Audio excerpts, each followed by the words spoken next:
We are expecting their families from Botswana this evening. From tomorrow, the repatriation process will start. Mongameli Cyril Ramaphosa noxa wakhe waseBotswana umongameli Mokgweetsi Masisi batyelele ibhulorho emaMatlakala eLimpopo nalapho kwabhubha abantu kwingozi yebhasi. Ubuyile kwaye uyingozi. Umbuzo uthi Ukhunjulwe iqala kwezobugcisa kweli uba uChris April usapho lwakhe abahlobo nabamelwane.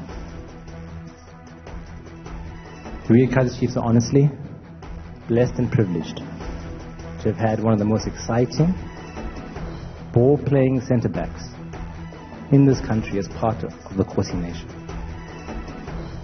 Uchazwe njengendoda ebiyimvuze bububele nenyanisekileyo umdlali weKaizer Chiefs uLuke kwinkonzo yakhe yesikhumbuzo ebibanjelwe kwibala eFNB eGauteng.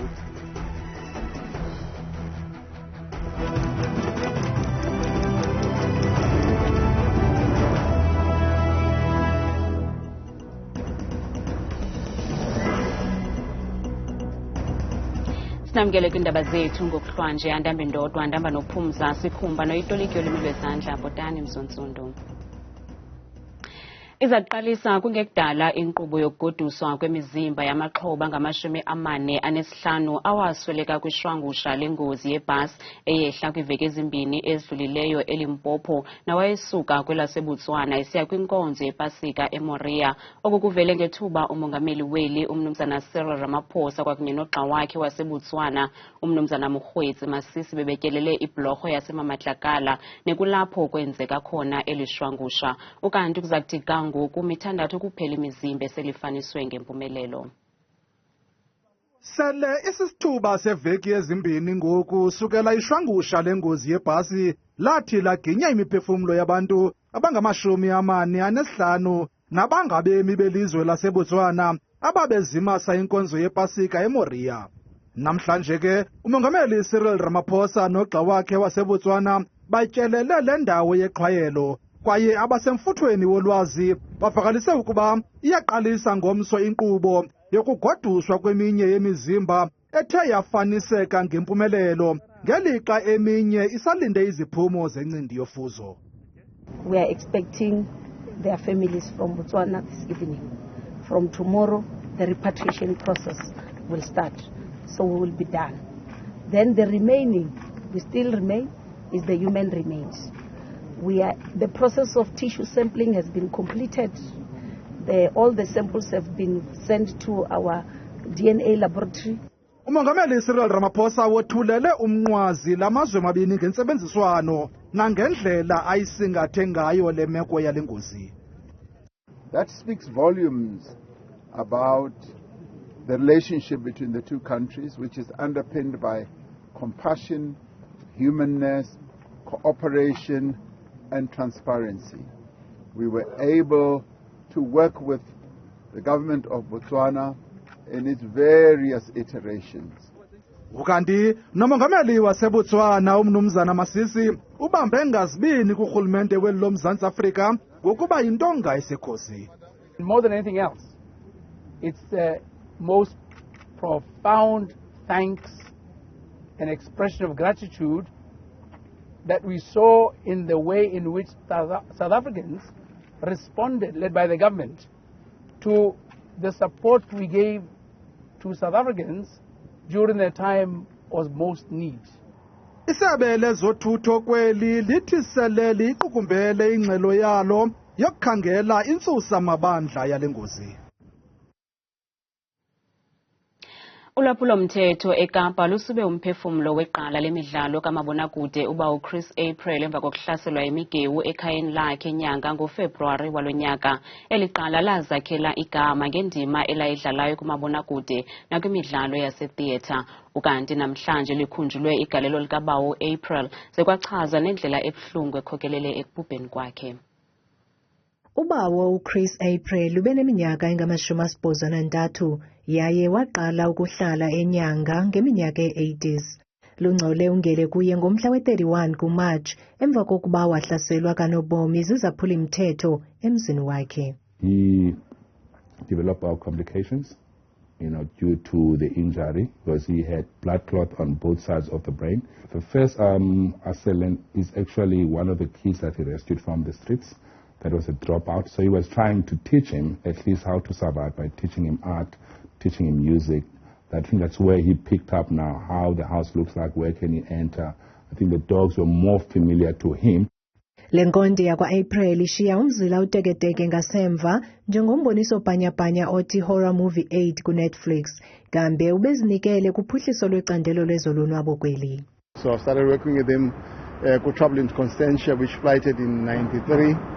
There was trouble in Constantia. I think the next year it was Unyana Womtu, it was Ukhunjulwa, there was People's Justice, Stokvel, you name them. I mean, jobs kept coming, and we had a lot of time. We worked very well with the old man.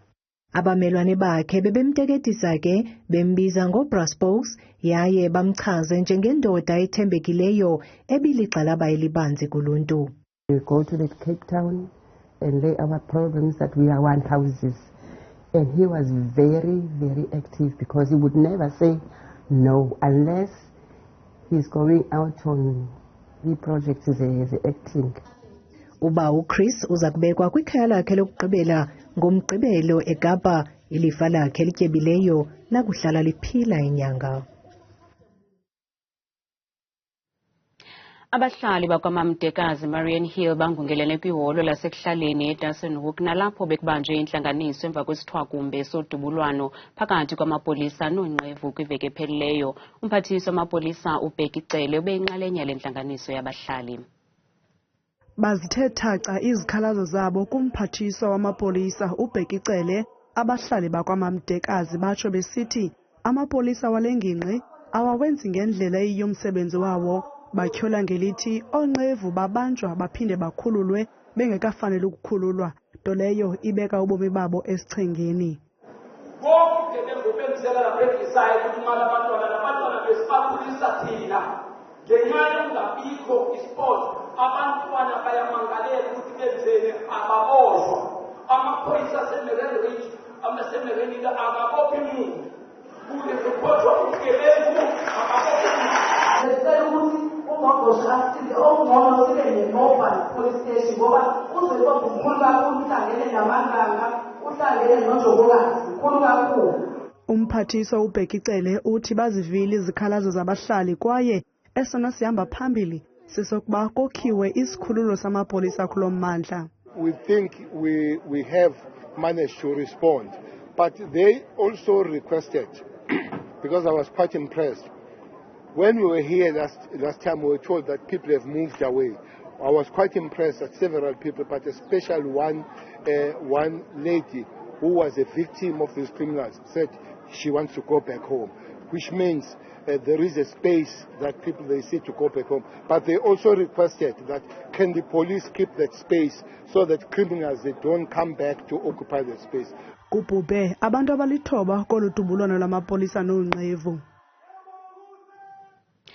Imaxongo imeko kwizikolo zaseGqeberha eMpuma Koloni nanjengoko abafundi nootishala bephila ubomi bentshontsho ngenxa yeziganeko zolwaphulo-mthetho nezibangelwa ngamaqela emigulukudu nangenangetshova ezikolweni. Ingxelo zithi la maqela emigulukudu athi akungena kumasango esikolo ahlasela ootishala nabafundi ze aphinda aphange izithuthi zootishala neeselfowuni zabo.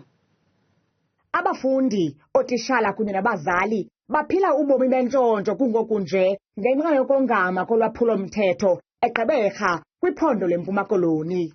Le meko imandundu ibangelwa zizigilamkhuba zoonqevu abakwiphulo lokutshutshisa izikolo zalo mmandla. Phakathi kwezikolo eziliqela ezichaphazelekileyo sisikolo samabanga aphakamileyo iAlexandra Road nalapho inqununu kunye nootishala besamangalisiwe kukungenelwa kutshanje. That one was terrible. Again, they got in, there were so many of them. With the first incident, at least I think there were about 4 or 5. With the second incident, there were so many. In actual fact, when I was told that it was a quantum full of boys and a pool, 2 cars that they were using when they came into our school. And As I was getting out of the administration block, I saw these two boys approaching, and then it was myself and another lady teacher. Then they pointed us with guns, asking us to go back inside the administration block. The main issues regarding crime is the fact that there's gangsterism and mostly there's children that are involved with gangs or they're friends with these people, and now the innocent ones, they are also targeted at the end of the day. So the main problem is gangsterism. Awona maxhoba kuyo yonke lenyewe ngabo bangomso lichaphazelekileyo abafundi. We would love to have after classes, more after classes, but some of us we can't come because we fear of our safety.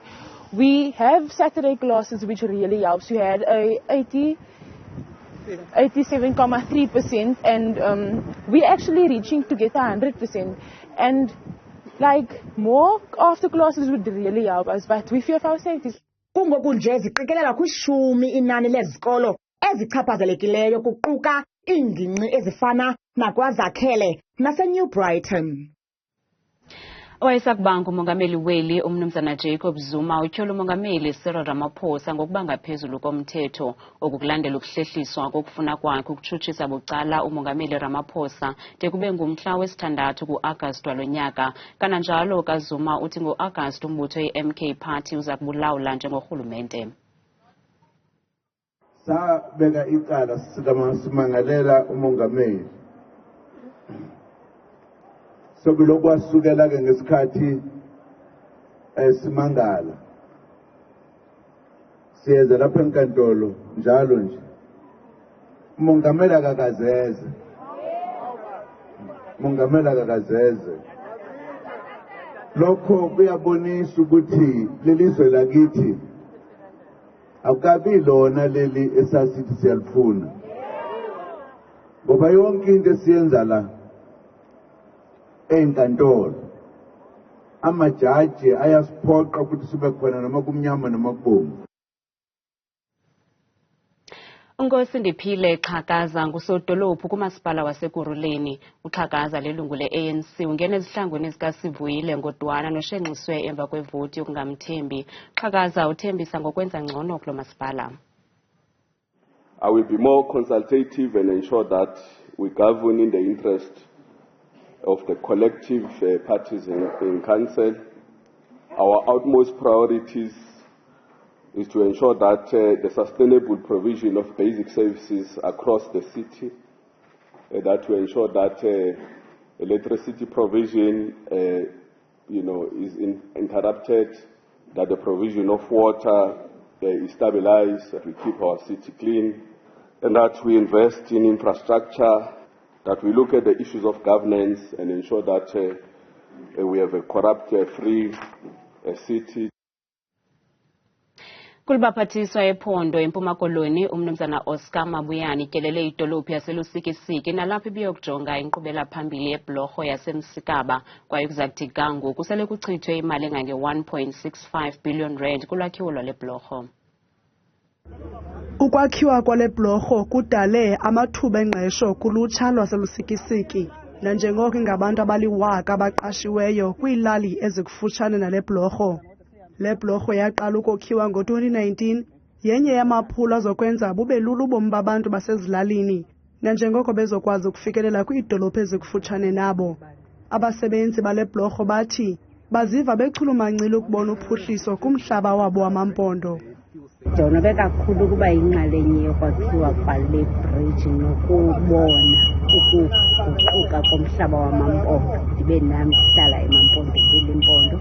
Kumnandi kakhulu uba yinxalenye yokuzisa utshintsho ebantwini. It's a privilege for me because this bridge was long time ago. Even my grandmother was talking about the Imsikaba River Bridge, Imsikaba Bridge, but to finally be the part of this project is amazing. Umanejala wesithili weliphulo uNwabisa Gqumisa uthi akuxhamlanga abantu baseMsikaba kuphela kule bhulorho kodwa kuxhamle iphondo lonke. Sikwaqeqeshe nabantwana besikolo abasuka kwi-universities, abasuka kwi-technicals nakwi-TVET colleges okokuba balungele okokuba babe zinjineli. Iinjineli zethu esithe saziqeqesha kule project zikwazile ukuxhamla ngoba ezinye zazo ziyasebenza kwezinye ii-projects kwalapha e-Eastern Cape. Inkulu baphathiswa ephondo Oscar Mabuyane ithi urhulumente wephondo wenza unako uqinisekisa ukuba uluntu lwasemaphandleni luyazifumana iinkonzo zikarhulumente. This is a game changer. It's a life-changing experience. It's also quite pleasing to hear that young people who have done engineering from these areas are also gaining more experience, given a lifetime opportunities around here. Le bhulorho kulindeleke igqitywe kulo nyaka uzayo. Kwiindaba zethu kuChannel 163 oziphathelwe iNewsroom Africa, ndingulumka Bhekindawo. Abafundi bekholeji Ingwe eMatatiyele eMpuma Koloni bayavutha ngomsindo emva kokuba kuqingeleke inyanga bengayifumani imali kaNSFAS. Abafundi batyhola inkampani ekuthiwa no-Ramaphosa ngokusilela ukwenza umsebenzi wayo. Le nkampani inikwe uxanduva ngabasemagunyeni kwisebe lemfundo nomsila ukuba yenze intlawulo kaNSFAS kwiibhanka zabafundi sebenzisa ubuchwepheshe bale mihla. Sikinoyiya uyanaba. Lusuku lwesibini aba bafundi besadula ngaphandle kwamasango ale college kwikhampasi eMatatiyele batyhola ngelithi kudala belide imali zabo zokutya nokuhlawulela indawo zokuhlala, ngoku banyanzelisa ukuba uNorapho lo abekelwe bucala kubuyelwe kundalasho okusebenzisana kunye ngqo no-NSFAS. I-system yakaNorapho is very poor. Abakwazi ucommunicate nathi as fair as they can. Xa ubafowunela i-network yabo ibhizi kakhulu. Xa ulanda ukurequesta i-OT ufumana imali nokuqala urekhode i-request i-OTP kubo. Whereas uNSFAS eyifakile imali kuNorapho, but it is difficult for us to redeem those allowances eziphayana kulanda kuNorapho. So siyastrugglisha ngomaxamesini, abanye bethu bagxothwe ngomastandi and besizazama unegotiate nemanagement ukuba sicela nabo bazama ukusiphandela more because asinalo ulwazi oluphangaleleyo kogqitha bona. Ngaba basemagunyeni amanosizamela uba uNorapho azaphe ecollege because zikhona ke nezinye queries esiba nazo kwalapha ecollegini such as infrastructure. But here but umba osichaphazela kakhulu basibe kube nzima uconcentrate iseyile ndaba yale mali because we can't attend classes silambile. Aba bafundi bathi iliqela imicelimngeni abajongene nayo ekollegini ngaphandle kukanqontsonqa uNorapho. Zininzi ke nezinye izikhalazo zalapha esikolweni, asikwazi ukungena kwii-labs, zine-assignment ezinid basiye kwii-labs but asikwazi ukungena kwii-labs. I-Wi-Fi, ikhona i-Wi-Fi but akho kuhle nje akho internet. Amanzi, sinamanzi emagxamesini asikwazi ukungena whereas izi-student zalapha eIngwe sine-student card.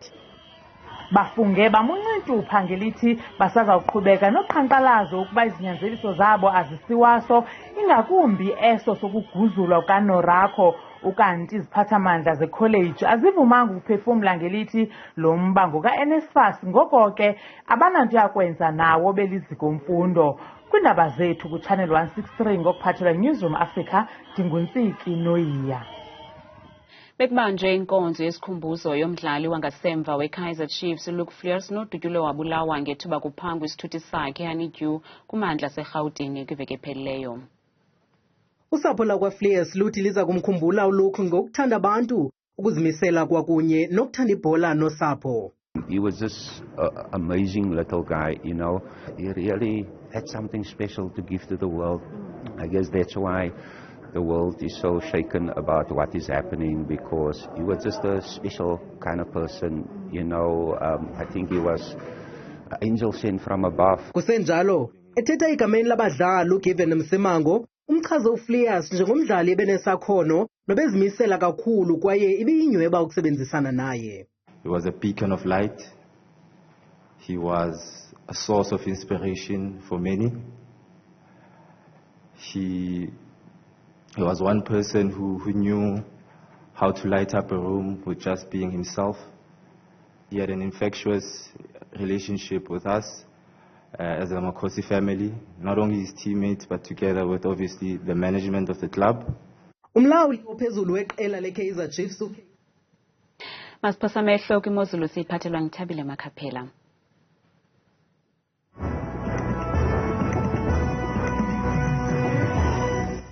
kakhulu ke kuwe Madikela apho ezindabeni ndiyakubulisa bukela mekhaya ndikwamkela kaloku kwelam bethuna iqonga lemozulu mna ke ndikuthabile makhaphela uMamthembu bukela ekhaya namhlanje nangomso nansi imozulu sivule ke bukela ekhaya kodwa ukubanzi kaloku ukutshisa kwelanga apha eMzantsi Afrika ukubhudla kwemimoya nazo kaloku ezomvula kumntla-mpuma apha eMzantsi indawo ezifana nelaphondo lonke phaya koGauteng eSelnegel phaa bevuka ekuseni ngesithandathu esibanda yonke labeni ngomso mafubukela iGqeberha abaphaya futhi ngo-23 degrees yonke imini phaya eGauteng napha kumazantsi emelo sesasithoba phaya ekuseni futhi beyivala lamini futhi bukela kwakhona limathumbandakamzi ela zulu ngo-20 degrees indawo ezipha kumantla futhi embombela kwakhona phaya ekuseni ngaye kaloku la 13 degrees beqhuba nemini futhi phole kamandi amaqondo akho ke mbukele aphansi naphezulu siyeke sivule phakela phondo lethi phaka lokho empuma koloni ko-alvani umzekelo ekuseni kuyabanda ngesithathu bavala imini kebukela hlabekabandi lokelala futhi ngamashumi nje ananye imozulu yejeje phaya ephondweni elikumbindi apha eMzantsi eFree State njengapha kwincam yelaphondo eVelcom ngexesha lasekuseni phaya ngo-9 degrees besonga imini futhi ngo-24 degrees nathi kuphela kale imozulu phaa futhi ehlela koloni njengapha ko-Oudtshoorn kuyabanda ekuseni bevuswa sesasibhozo bevala lamini futhi ngamashumi abenesibini mbukele ekhaya imozulu yejeje phaya ephondweni kuseNorthern Cape njengapha kwindawo ezipha kumbindi weliphondo phaya koDiara kuyabanda ekuseni ngo-4 degrees bayivale beyisonga lamini ngelanga ngo-20 degrees naso bethuna imozulu phaya ephondweni kuseNorth West ngomso xa bevuka phaa koVryheid kwasekuseni kuyabanda phaya ekuseni besasibhozo bavala kamandi lamini futhi kubukele ngamafutha angephi angoyekisiyo nge-25 naso kaloku imozulu apha eGauteng njengamazantsi elaphondo phaa koSprings bevuka phaa futhi ngo-9 degrees balusonga usuku ngamafutha angephi noxa kubanda phaya ebusuku ngo-22 degrees mbukelo wami ekhaya nalo kalo iphondo likumantla apha eMzantsi njengapha kaloku koLimpopo ePhalabhuru ekuseni bevuka futhi ngaye kaloku la 15 degrees bayisonga imini futhi kuyabanda phaya ebusuku ngamashumi nje ekhatshwe sisithandathu zebejeje phaya ephondweni kusempumalanga koSikhukhuza kwasekuseni futhi ngaye kaloku la 14 degrees belusoko lasukamandi mbukelo noxa kubanda phaya emva kwemini futhi ka-26 degrees bejeje kasiyivala ke bukele imozulu phaya koGqeberha kwaZulu Natal njengapha koNewcastle kuyabanda bevuswa lokubukela sesasibhozo phaa futhi eLadysmith kwasekuseni ku-16 degrees bavala imini yabo ngamashumi nje anesithathu kathuleka itsho imeko apha kwam mna ndithebeka kathi xesha limyole